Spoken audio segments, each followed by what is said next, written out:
Hello. So let me tell you a story. I remember my very first doctor's appointment after finding out that I was pregnant for the first time. It was my consultation appointment. It had this fancy name to it. I was sitting excitedly across from the doctor or the nutritionist. I can't remember which one she was, but I was soaking in everything she was telling me. She gave me brochures of how to combat morning sickness, what medications to avoid, and she gave me samples of supplements to start until I could pick up my own supply.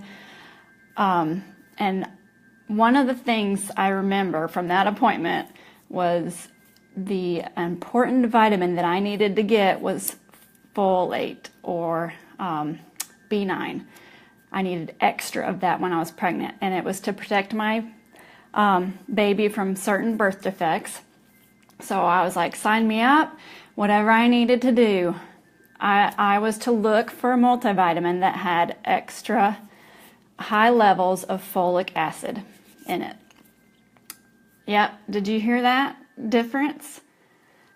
Folate or folic acid. Those words have been used interchangeably a lot, but there is a big difference between folate and folic acid. Folate is found naturally in foods like liver, dark leafy greens, think romaine lettuce, spinach, kale. It's also found in beans, nuts. Avocado is a really good source of folate, and certain fruits. So folic acid is the synthetic or man-made form of folate, or B9. And that's found in most supplements these days and in fortified foods. So in recent years, there's been findings that folic acid can actually be harmful to your health.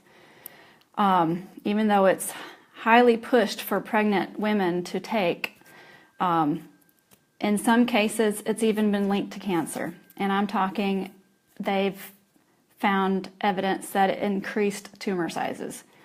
And this is folic acid that we're talking about.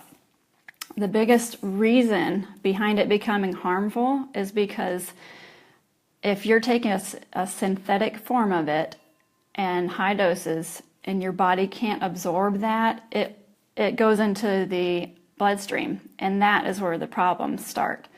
So look at your labels, see if it's folate or folic acid. If you're pregnant, you do need to supplement because you typically can't get enough through diet alone, especially if you have that awesome morning sickness. So you won't be able to get it through diet alone, but it's highly recommended that you supplement and have a certain amount of folate.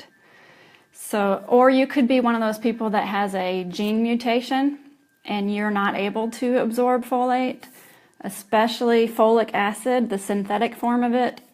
Your body can't even handle that. So you're not getting enough through diet, and it's hard for your body to break it down.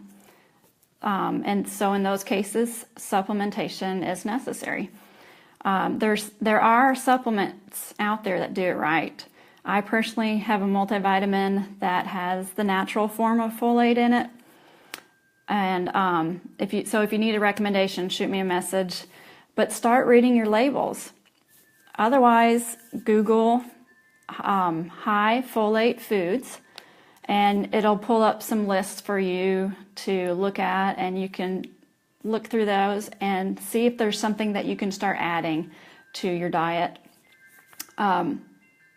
So if you need the supplementation, whether you have the gene mutation I was talking about or you're pregnant, you may need to supplement, or you can look at diet. But feel free to share this video if you think it'll help someone. And one other thing is to go ahead and leave a comment of something interesting you learned today. I just want to get some feedback from you and find out what you picked up from this video. Have a great day.